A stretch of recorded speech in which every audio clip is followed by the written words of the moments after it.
Hey guys, welcome back to Build It Motorsport. Now today we're going to be talking about spark plugs. I want to change the spark plugs when we go boost. So I went ahead and popped one out of the truck so we can take a look at it and see what all is about these plugs. Why do we want to change them? Just a good little 101 on spark plugs, and we're going to talk about boost. Let's go. All right, as you can see before you is our beautiful bouquet of 16 spark plugs. So the reason there's 16 of them is that in all Hemi engines, modern Hemi engines, should I say, there's going to be 2 plugs per cylinder. We've got 8 cylinders, 2 times 8, 16 plugs. And there's a lot of science behind that, and I would love for some of you big brain guys in the comments, some of you guys who may know more about this subject than me, to leave a comment. But I would like to know why there are 16 plugs. I know that it has to do with a hemispherical engine design and the opposed valves and waste spark and companion cylinders and all of that kind of stuff, but I don't fully understand it. So if you guys want to drop a comment, if you know, please do that. I would really appreciate it, and maybe I'll make a video about it later on. So but for now, we're going to talk about the anatomy of a spark plug and then why we got these spark plugs in particular when we're going boost. So let's talk about the anatomy of a spark plug. Here's our older one here.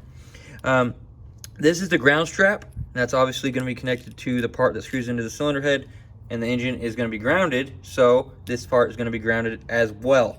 That is going to arc from, our arc is going to pass in this gap here, and that's called our plug gap. As you can tell, it's definitely wore out, but our plug gap here is where the arc is going to pass from the electrode, and that electrode is this guy right there. And it's going to pass out of the electrode into the ground strap, and that's going to make the magic happen. It's going to ignite our fuel mixture. So the electrode's right there. Here's the porcelain. Both of these two extend down through the body, and they come out to here. This part goes to your coil or your spark plug wire. On some of the earlier Hemi engines, fun fact, on some of the very early pre-Eagle Hemi engines like the 03 Ram truck, it actually has a coil-on plug and a wire coming off of it that goes to another plug, so you have a coil on plug and a coil near plug. It's really cool and really weird, and I don't really understand that either, but it's like waste spark is what that's called. So anyways, yeah. So all the other ones though are just going to have, all your newer Hemi engines really, most of them are going to have a coil pack that is on top of the valve cover that puts onto these plugs, and there's 2 coming off of each coil. So then we have the body of it. So this body right here is got obviously the little hex head that you're going to use to tighten it down, and then this here is the taper fit. Oh, I should also mention, when you're tightening this, torque it to spec. You will thank yourself later. Unless you've done 1,000,001 spark plugs in your life, just torque them to spec. What are you going to lose? If anything, you're going to do yourself a favor. So yeah, I don't know if I mentioned this or not, but torque them to spec. So the taper fit, this is very interesting. This is a taper fit, and it's going to wedge itself in there. This is just the picture. These are actually also tapered. But the picture that's on the box is good to example to show this. That's a crush washer. So that's going to crush and seal, whereas this is going to kind of wedge itself in there and to seal. So that's a crush washer. That's a taper fit. Now, this is the really interesting part.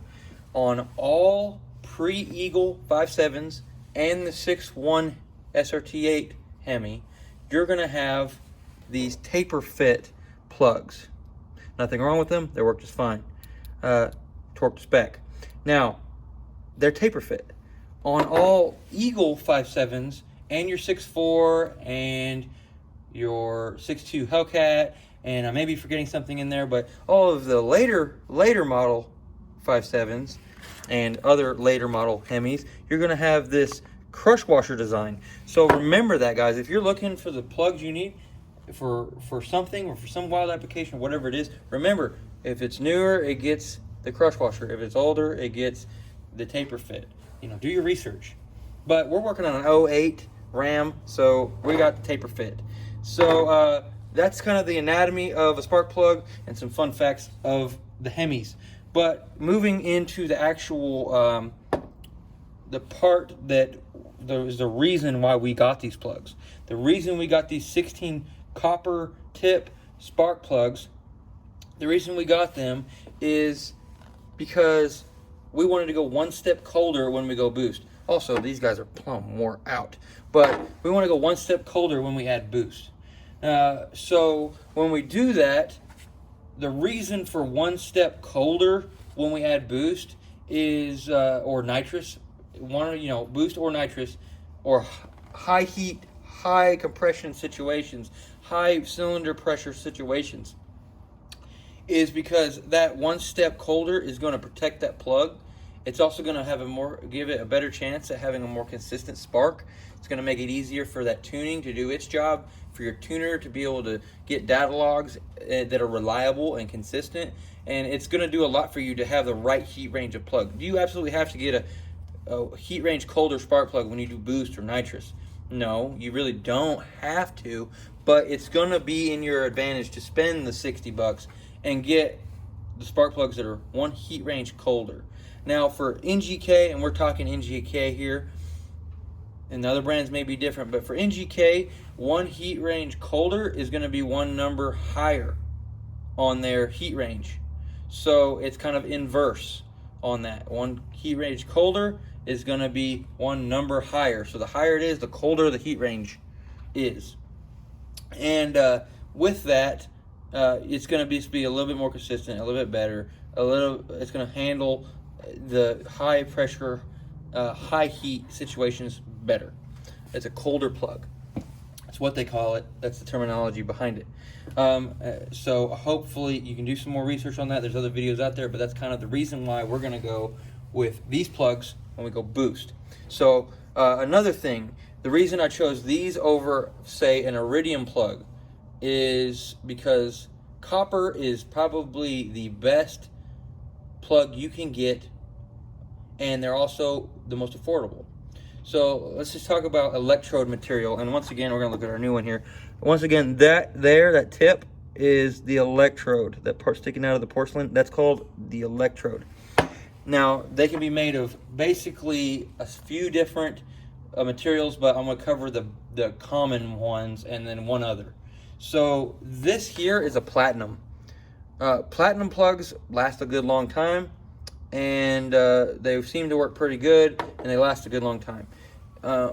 You have different companies who have like platinum and double platinum and ultra platinum or whatever, but platinum is a good plug for a factory engine, and it's going to last a good long time, and it's not a performance plug, but it's going to last longer. Then you have Iridium plugs.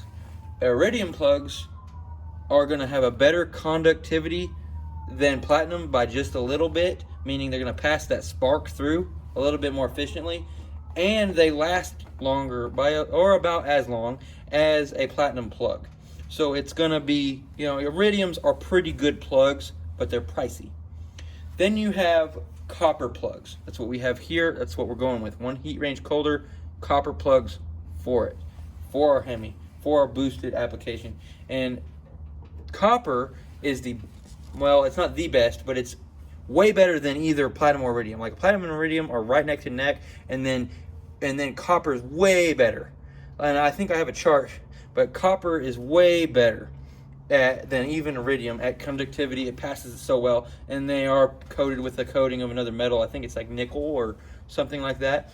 But copper is super good, but they don't last as long. So they don't last nearly as long. Some iridium plugs can be, people say they last 100,000 miles. But most people don't keep a vehicle that long.